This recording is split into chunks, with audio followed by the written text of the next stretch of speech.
Welcome back everyone to my Let's Play of Ogre Battle March of the Black Queen. Orpheus and his army are here in the Dalmuhd Desert, still trying to beat back the Imperial forces. So, at the head of these Imperial forces is Prochin, a ninja master who assassinated the former king, King Orpheus. And as a reward for his treachery, the Empire allowed him to basically take over this land, so...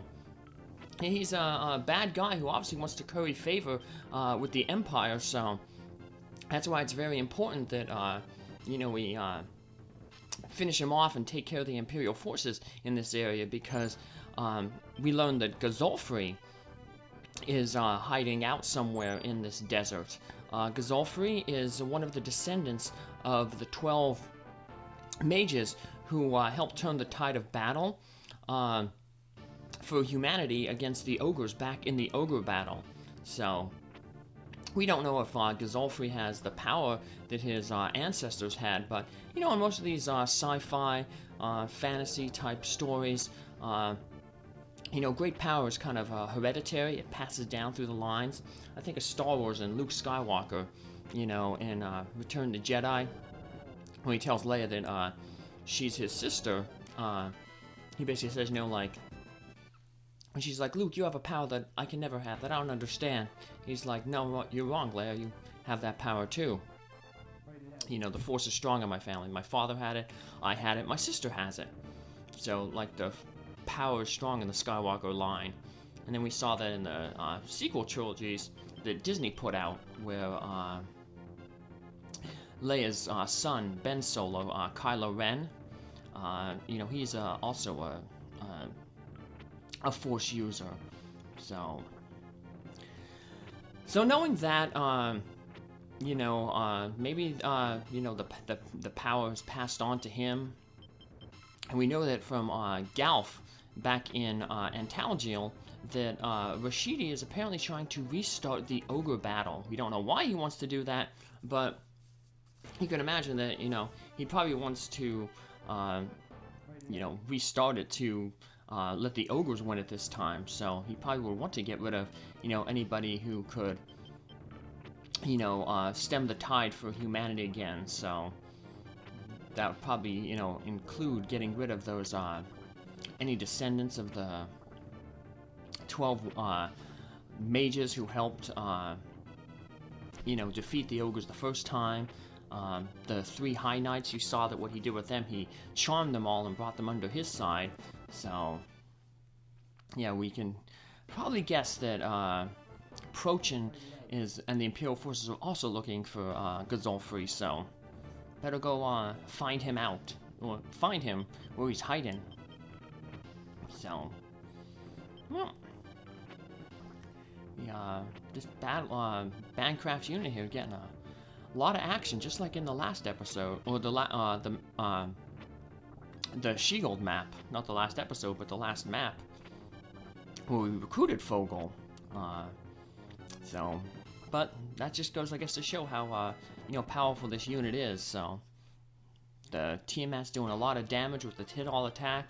The Beast Master has a lot of strength because just his class growth, and the Cockatrice is good at shutting down, the major threats, turning them into stone. So we got that one unit is sneaking away there. So we'll send our flying unit back to cut it off. Most of the fighting here is still going to take place around this area here. Eventually, once we take care of this first kind of wave of Imperial soldiers, we'll start moving up toward that town up there to the left of the mage unit up there. But we don't want to do that right yet. We're still a little, we still want to stay concentrated in the area where we're at. So still have far too many enemies to deal with. We don't want to spread ourselves too thin. Orpheus knows the danger of doing that, so... Luckily, the Empire's forces are pretty much going to head straight down the river, so we'll be good if we just hang out there. So our characters get to sit around the river and take drinks of the water. We've got boots, 7 league boots. They're good for, you use them on a unit, and then you can warp them to any liberated city. So it's good if, say, an enemy unit gets past your line of defense and is threatening a city. Or if they, you manage to, unfortunately, leave a city undefended, and the enemy is going for it. Or if another example of good use for them is if the, say you have a unit that's, in the middle of nowhere and needs some healing really bad. They just had a really tough battle. You can just use the boots to warp them to a city to heal. And another way that you can use them that I used them earlier in the playthrough is before you get your tribute for the day, if you don't need a unit anymore and it's a really expensive unit, you can use the boots to warp them back home to the rebel base, and then at the rebel base, they'd just be sent back to the reserves, and you wouldn't have to pay them and lose that money. So it's a way to potentially save money. So we're gonna have undead versus undead here. So unfortunately, none of the characters in this unit have white magic, but we should still be able to deal some decent damage.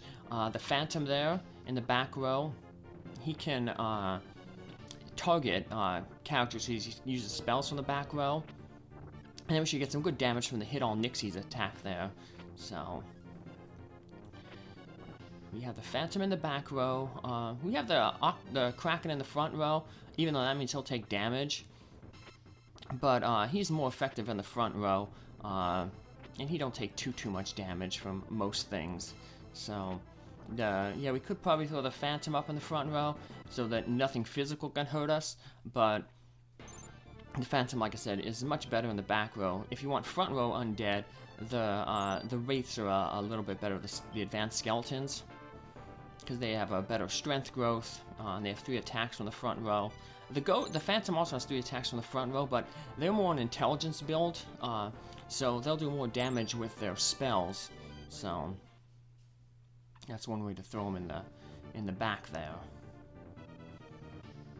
But so this unit should do pretty good against this unit here. Yeah, look, they're already targeting the Wraith in the front. So the only way we get damage is with the Ninja Master, his hit all, and the Ninja on the left, the Ninja Master on the left, I should say, could deal a little bit of damage to the Kraken with his shurikens. But as you can see, it doesn't do too much damage. The Kraken has some pretty decent, defense. It helps too that we're in our favored terrain, so we're going to fight a little bit more effectively. The ninjas aren't going to be as accurate, so that helps things out. So we get a little bit of decent damage done here. Too bad our Kraken wasn't hitting more. We might have been able to take out that Raven Man in the back row. So, but nope. So, well, there's a city up there to the northeast. I mentioned earlier about spreading ourselves too thin. That might be a good target to take over, but if we did take over that, we'd have a really long stretched out front line, and we'd have to keep a unit over on that city to protect it. And then we'd have to also have units in between them to stem the tide of the enemy. So we're just going to let that city be. We should be able to catch that unit before it might be heading over that way, so we're just gonna, like I said, pretty much focus our efforts around this lake, around this one city that we've liberated at the lake, and then we'll eventually push forward. If we took over that city to the right there, where this that mage unit looks like it's heading, when the enemies come down basically toward that city near where the cleric unit up there, the shaman unit, to the left of it, they basically would split their forces. So some would go over along the river to the city to the east, where we would just take over, and then others will continue to come down to the city that we currently have taken over. But like I said, we'd have to have other units hanging out in the desert to fill that gap. Otherwise, the enemy could march down and take over our base, or yeah, we have Orpheus hanging out down there, but Orpheus isn't really, we don't really want him doing a lot of fighting. We just want him to basically be the face of the army. Cute little rat face. So, well, that was good. Our monk went before mages, and our regular golem went before the other mage went, so they were able to wipe out the. She was able to wipe out the undead, and the golems were able to take out the mages no problem. Only took that one hit, so. So yeah, we pretty much eliminated the first round of the enemy's forces, so now we can push forward a little bit here. Like I said, as long as we concentrate ourselves in the middle, the enemy will also continue to come down the middle to meet our forces, so you won't really have to worry about having a really big, stretched out, long line. So, that's our plan. So, we can have two fronts there. Now we'd have two cities that we can heal on. We'd have a city and that temple. And as we move forward, now some more new Imperial units are coming forward.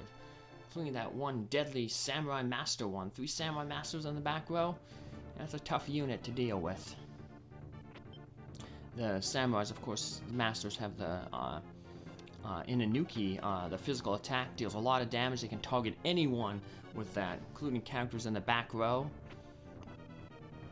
So, and with 3 of them, that could, you know, it's not so bad when you only have 1, but when you have all 3, they can all just gang up on one character and pretty much take him out.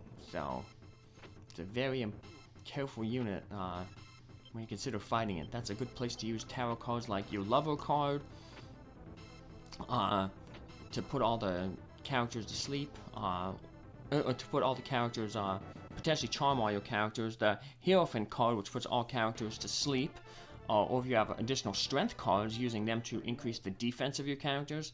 And also other units that can shut down, like a Cockatrice, could shut down at least one of the Ninja Masters, or the Samurai Masters, which, if they're agile enough, can also go first and could stun them all. So those are just a few units that you might want to consider using when going up against that tough unit.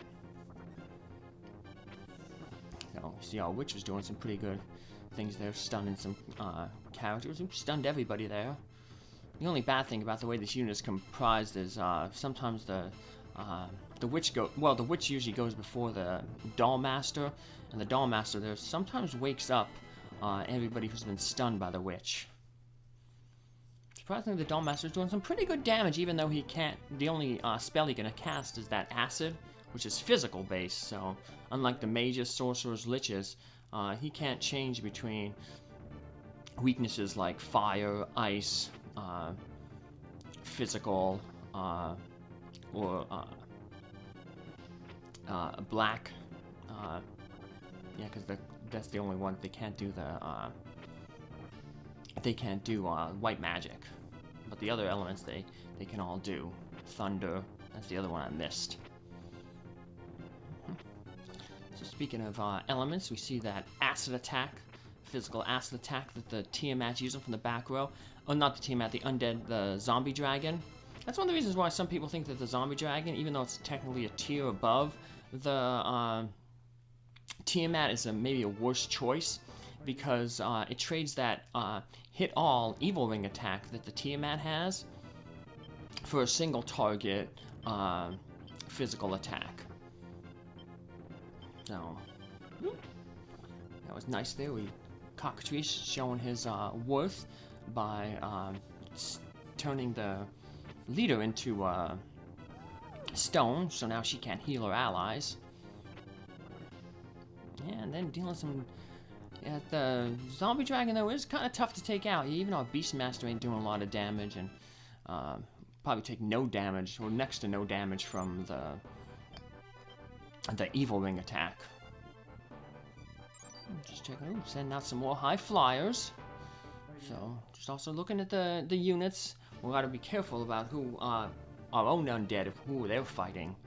So. Most units they can fight, but those units with the clerics and the cockatrices, yeah, we want to make sure that we steer clear of them. Because the white magic users can take out our undead, and the cockatrice, by turning them into stone, would also finish them. And like I said, we're going for a deathless playthrough in this one, so. Orpheus cares about his soldiers. What a kind, caring man. Or kind, caring rat. So. continue to do as we do here. Finish things off. Red Dragon there. Red Dragon 2. They were considered Red Dragon 2 when you advance the Red Dragon, even though it still keeps the Red Dragon name when they kind of get stand up on their hind legs. And then the advanced form of that is the Salamander. They replace their single target fire attack for hit all Nova attack. So I'm a little scared with this battle. Obviously put our characters to strong so we take the least amount of damage.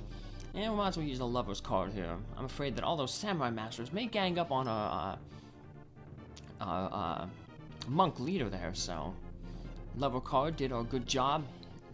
Hit everybody, so should be able to take out the ninjas here, and hopefully, yeah, the Samurai Masters take out their own little ninja friends, and that way our golems have enough, have some attacks to use on the Samurai Masters. Maybe get them down. One of the bad things about that Inanuki is the backfire rate. When that successfully hits, it does some damage to the character who uses it, so we can potentially have them defeat themselves, knock themselves out, if we get them low enough. I don't think 31 is low enough, but it might be kind of close, so we'll see next time we fight that unit, so. Some more fighting going on. I was talking about the Red Dragon 2s there. That's actually one of the neutral encounters you can get in this area. Red Dragon 2s, level 17, level 18 Fire Giants, and Worms, level 19. All the neutral encounters are encountered in the desert. So nothing in the water or anything like that. So, but those are 3 different neutral encounters that we can get here in the desert. So we'll take this unit on similar to how we did with the Shaman Eagleman unit, or the Monk Eagleman unit in She-Gold. We'll turn the Shaman into stone when she has a lot of hit points, and slowly pick away at the other characters, and then when they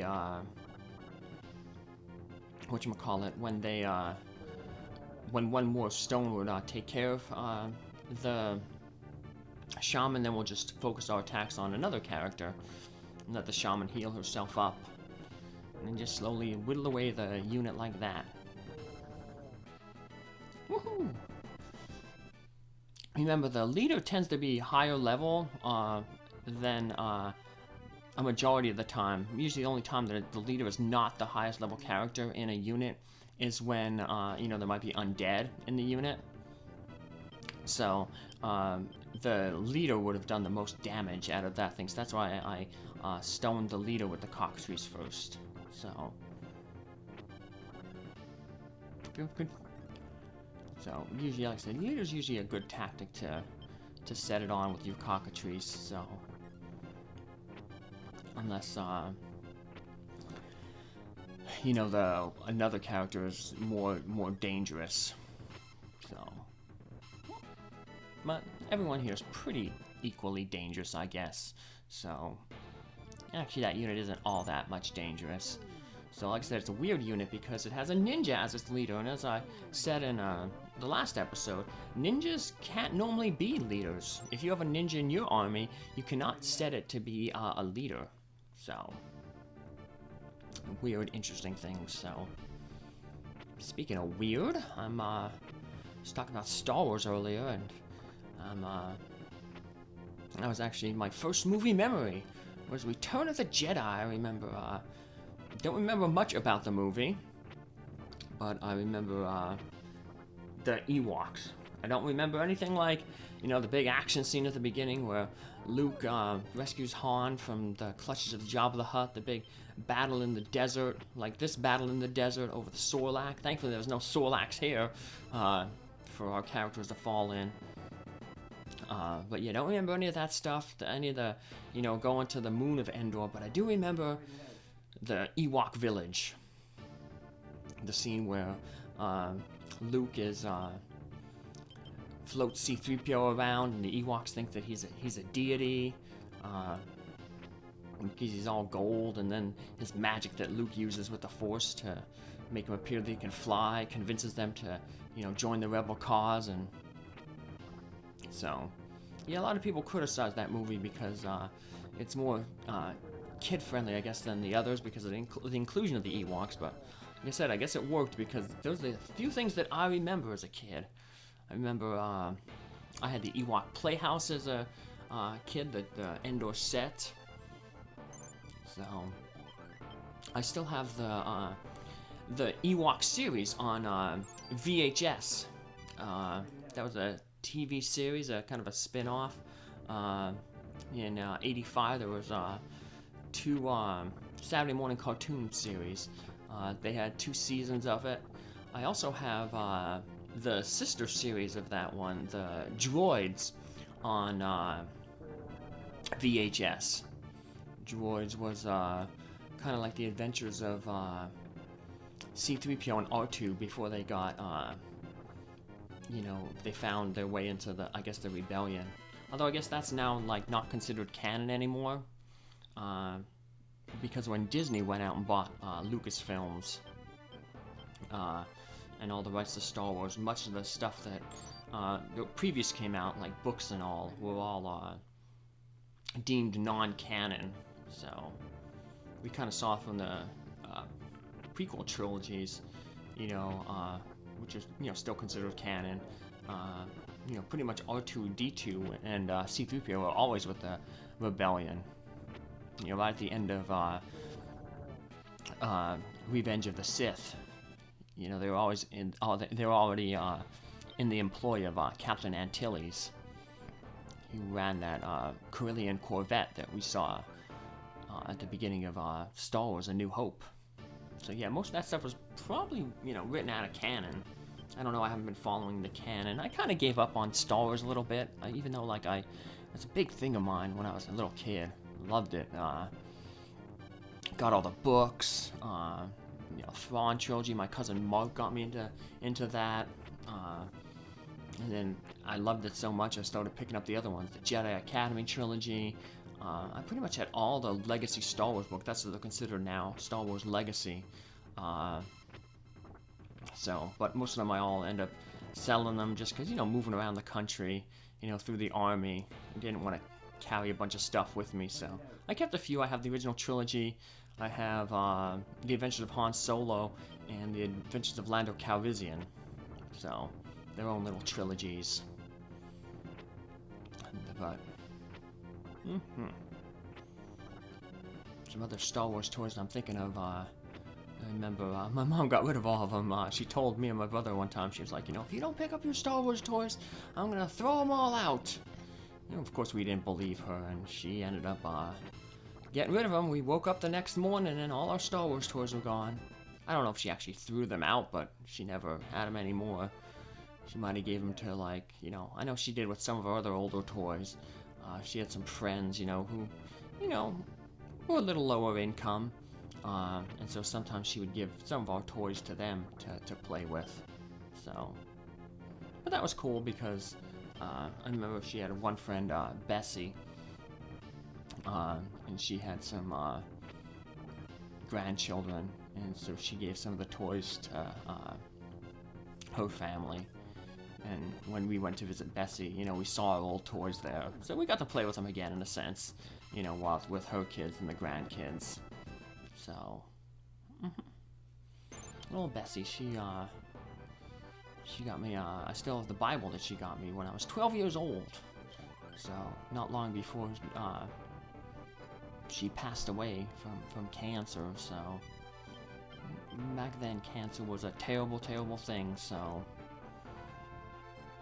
but I do know one toy, that Star Wars toy that my mother 100% threw out though, was my brother had a TIE Interceptor, which was the TIE fighter with the extended wings. You see them in Return of the Jedi. They kind of have like triangle wings with like a little square cut out of them. So it was like 4 tips, and the tips were where the laser cannons were. I remember one time my brother was flying around with it, and me and him were like doing a dogfight, because I had a little X-Wing toy. And X-Wings were the ship that Luke Skywalker flies. And we were flying around, and we just got close. There was nothing malicious about it. But, we were just, doing a little dogfight, TIE Fighter versus X-Wing. And I guess I got too close to him, and he got too close to me. It was nobody's fault.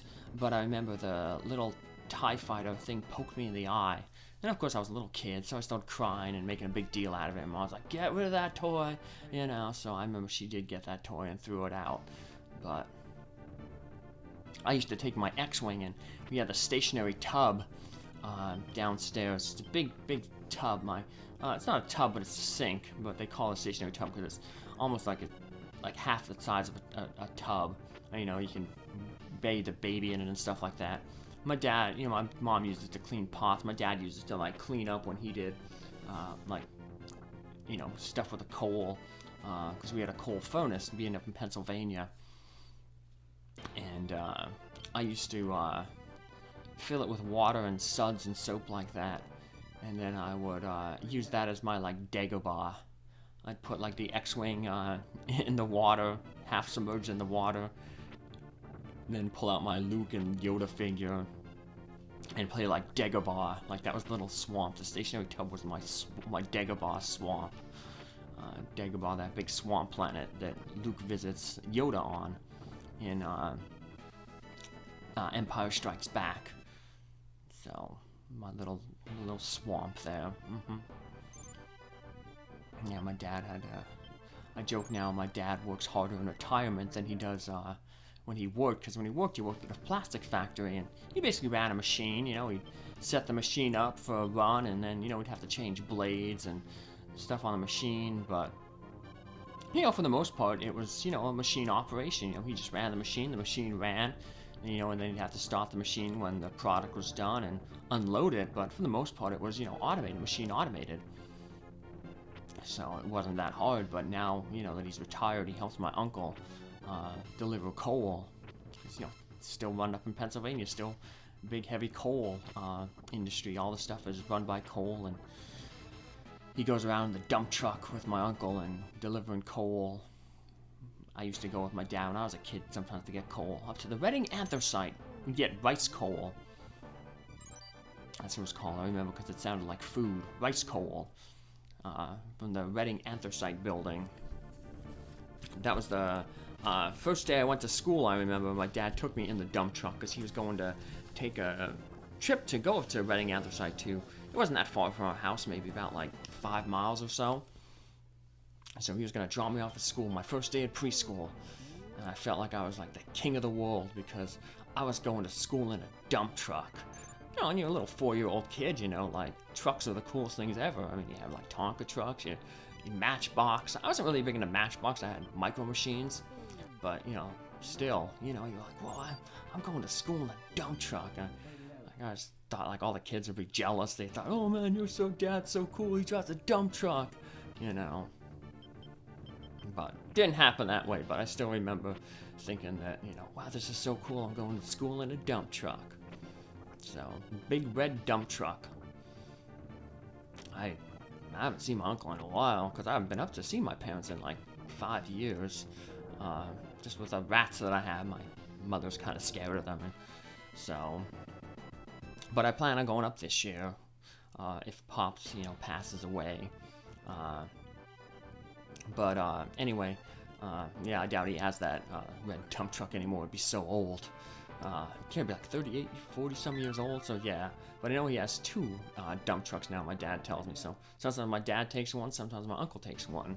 So we got the Musashi sword there, plus 12 strength fire weapon. So not gonna be too useful here because we most of these characters have good resistance to fire because it's hot weather here. But it'll be good for when we get to the snowy plains of the Highland, which we're rapidly approaching. So, as you can see, we're doing a lot of, we're having a lot of success here in this Dalmuhd Desert. We've got 1 more unit left, but there's still more to come. So, come back and follow along in our next episode. Thanks for following along and your support right now. Have a good day. Bye.